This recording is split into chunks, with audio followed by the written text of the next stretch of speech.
Air pancut tu dia ambil yang dibubuh, air pancut yang berbulan-bulan itu dia boleh bubuh. Jadi ini Melayu juga. Jadi ini yang kita kena ubah dan kita kena bertanggungjawab. Tak ada minum air pancut tu jadi ibak. Tak ada minum air pancut tu jadi ibak. Perut pun macam ni. Hari ni kita makan di luar dulu lah.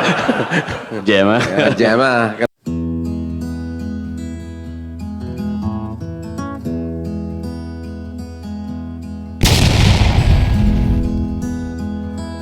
Ni macam token ni. Assalamualaikum, saya Husaini dari Ampang. Seperti mana yang kita tahu, salah satu kesulitan kepada pengusaha Muslim adalah sijil halal. Dan antara penyebab kenapa pengusaha Muslim tidak dapat ke depan adalah requirement sijil halal yang menyebabkan jadi mereka tersekat. Contohnya untuk menjadi pembekal kepada hotel-hotel, dapur-dapur hotel. Dapur hotel nak dapat sijil halal. Jadi kena ada pengusaha Muslim yang ada halal. Tapi sebahagian pengguna Muslim kata kita dah Muslim, kenapa kita nak ada sijil halal? Dan sebahagian pemikiran pula kata takkanlah dah Muslim nak kena ada sijil halal. Kemudian di satu pihak yang lain non-Muslim tak boleh ada sijil halal. Sedangkan kita tahu di Malaysia 60% pemegang sijil halal adalah non-Muslim. Mohon komen Toki dan sedikit daripada Dr. Mazhar. Oh, siapa nak terus Zaimi? Toki, silakan dulu.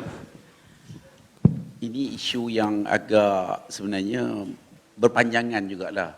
Saya pun biasa, saya duduk dalam halal Malaysia.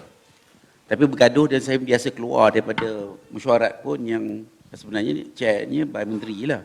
Pasal ada benda-benda yang kita tak setuju.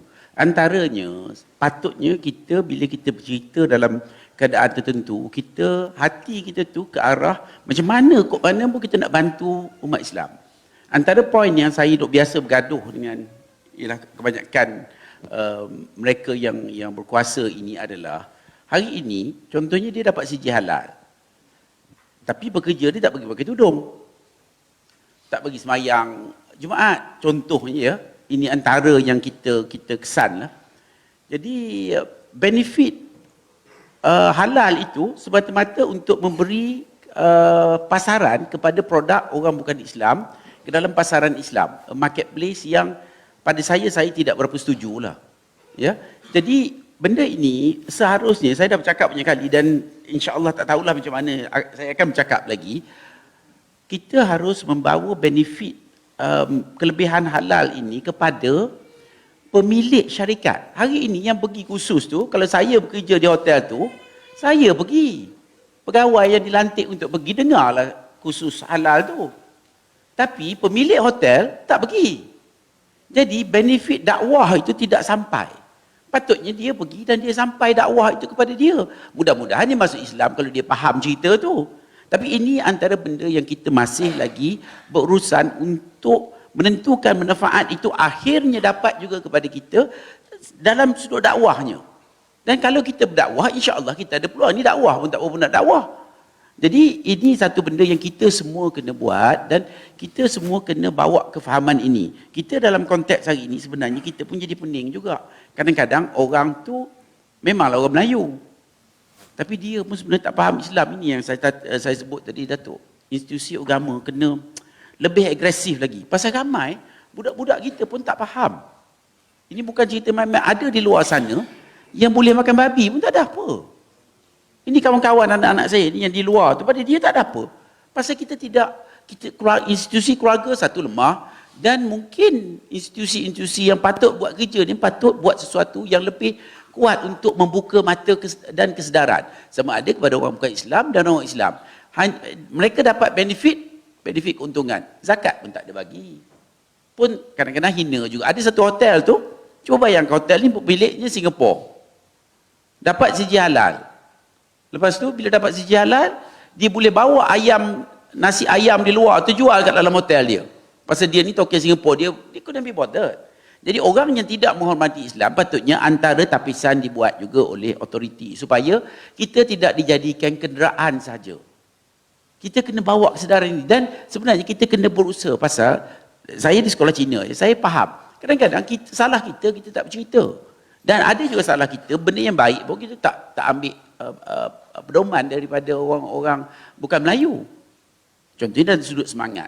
Kita tak ambil itu, macam yang sokong produk ni pun, ini barulah, dah lama dah pun, patut ini dulu lagi. Kalau kita tengok ya, tuan-tuan dan puan-puan sekalian, baru ni saja nak bring a point.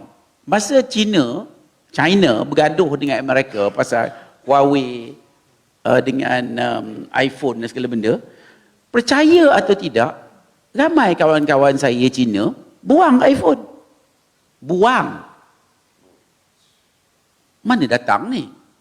Kenapa begini? Tapi kuat semangat dia. Dia patutnya begitu. Kita pun patut juga ikut lebih kurang yang bagus. Maksud saya, kita tidak sensitif. Patutnya kita sensitif. Dia orang sensitif, maknanya sesiapa yang buat pada tok dia, nenek dia, moyang dia pun, dia sensitif juga. Kita buat kat diri kita pun tak kisah. Buat kat anak kita ke, buat kat kawan, tak ada benda. Jadi ini yang kita perlu perbetulkan. Dan hingga hari ini saya nak komplain juga daripada JAKIM bersamalah. Kita telah push for akta halal. Datuk, saya rasa dah 15 tahun. Sampai sekarang kita tidak ada akta halal. Dan kita kena buat sesuatu pasal rakyat kita pun pakai ikut aja. Pak ni kita kena ada pendirian. Kalau kita ada pendirian, kerajaan pun hormat pada kita. Tengok orang lain, sebut ni dah jadi. Kita sebut pun menangis ke apa, pasal kita menangis sendiri-sendiri. Dah buat apa? Dan kita kena buat sesuatu. Dan kita ada forum begini dan ada. Hari ini insya-Allah sudah ramai ada yang pengikut, ada benda. Jadi kita akan wujud. Contohnya kalau kita wujud satu forum yang ada 7-8 juta orang yang pengikut, insya-Allah Dr. Fazal sebut je, semua ya betul maknanya akan ikut. Bukan lagi marah-marah, komplain kat belakang kan. Jadi perkara seperti ini kita kena sedar. Kesedaran mesti datang daripada dia. Dan kalau kita teruskan kempen ni, contohnya, kempen ni boleh pergi ke Indonesia pun, tak ada masalah. Cuba bayangkan kekuatan kita. Maknanya itulah tadi silaturahim yang kita kena buat, kita kena betulkan, damaikan. Tak payah kita nak yang ini. Pasal sekarang ni pun ada juga banyak, Datuk. Bila ada seorang yang berniaga yang ini, oh dia ni Syiah. Yang ni bila yang berjaya-jaya berniaga ni, ini apa tu, yang penyembah matahari. Jadi saya tak tahu, pasal kita tak tahu orang. Kita nak jatuh hukum ni pun berdosa, kita pun tak tahu mana. Jadi kita berlapang dada macam Datuk sebut tadi lah. Kita serahlah pada Allah. Tapi apa yang kita patut buat, kita peganglah. Yang biasa. Yang dia, kecuali lah dia dah istihar perang ke apa. Otherwise, kita kena buat. Dan soal halal ini, soal yang amat penting, yang kita kena fikir betul-betul. Maknanya mana lebih penting, tanpa mengurangkan tapisan itu. Pasal kita ni terperangkap tengah-tengah. Kadang-kadang orang Melayu sendiri pun tak bersih juga, tak faham juga. Contohnya ada satu majlis, dia orang jual air di pesta bola. Air dah habis. Laku kan mai? Mana nak ambil air ni, nak tambah sirap ada lagi ni. Air batu ada lagi. Air pancut tu dia ambil, yang dia bubuh. Air pancut yang berbulan-bulan itu dia boleh bubuh. Jadi ini Melayu juga. Jadi ini yang kita kena ubah. Dan kita kena bertanggungjawab. Tak ada minum air pancut tu, jadi perut pun macam ni. Jadi inilah yang kita kena. Saya tak faham semua tu. Jadi itulah, kita amat mengharapkan ada perubahan. Bermula dengan kita-kita sini. Dan ini boleh berlaku. Kalau kita kata nak pergi ke bulan, ke sukar lah kan. Tapi kalau hari ini, saya rasa kalau nak mengikut, menyokong. Tapi sebenarnya saya tadi, kan menteri tu, dia sebenarnya, dia marah kita boykot. Tapi sokong tak apa, dia tak berani cakap je. Sama-samalah kita buat ya, untuk membela nasib kita ya. Terima kasih. Baik, jazakallah. Dr. Mazhar, tentang soalan tadi, tentang ialah usahawan Muslim yang mengatakan prosedur untuk dapatkan sejahala terlalu ketat. Terima kasih. Saya ingat saya cakap pasal halal ni dah lama ni. Cuma tak apalah, saya tinggal lah. Cuma saya ada beberapa sudut tentang isu halal. Pertama, apa yang tak ada cop halal bukan semesti haram. Dapur mak kita pun tak ada ya. Balik-balik dapur mak tak ada cop halal ni, nak makan kecau mak kita. Mak tak pohon lagi lah. Hari ni kita makan di luar dulu lah. Jam ah. Jam lah kalau macam tu kan. So yang ni dapur mak kita pun, so kedai Mak Minah kat kampung tu pun tak ada cok halal. Mak Minah nak pohon pun tak badan, Mak Minah pun berniaga berapa. Ini benda-benda yang kita tahu pada asasnya kita terima. Cumanya apabila syarikat tu besar dan beroperasi secara meluas, kerajaan kita ni dia halal ni, sebab tu saya kata yang ada cop halal kita yakin halal. Yang tak ada cop halal belum tentulah haram. Kalau standard halal di Malaysia ni dia bukan saja halal, dia banyak, dia punya details dia tu yang kadang-kadang tak dapat dipenuhi oleh sebahagian pihak. Dia bukan soal halal tapi soal operasi itu dapat mencegah daripada yang haram masuk. Walaupun kadang-kadang dah halal. Cumanya bagi saya, syarikat-syarikat besar Muslim, kalau nak jadi syarikat besar, kita kena bersaing. Kalau orang bukan Muslim boleh pergi ambil cak halal tu, kita syarikat Muslim, siapa tak boleh pergi ambil pula cak halal tu? Kalau dia berjaya, takkan kita tak boleh berjaya?